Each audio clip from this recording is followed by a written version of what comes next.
কেন জানি না আজকে সকালবেলা ঘুম থেকে ওঠার পরেই কিন্তু মনে পড়ছিল ভীষণ রকম ছোটবেলাকার স্কুলের দিনগুলি, মানে ওই যখন মর্নিং স্কুলে পড়তাম।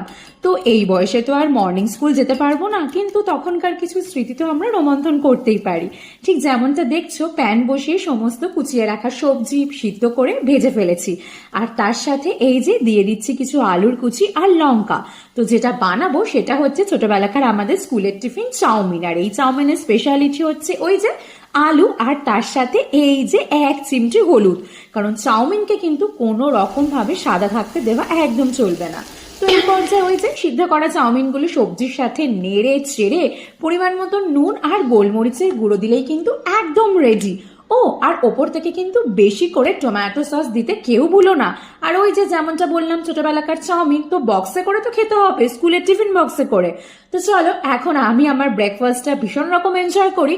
আর তোমরা কারা কারা ছোটবেলায় এরকম হলুদ চাউমিন খেতে পছন্দ করতে কমেন্ট করে জানাও। বাই।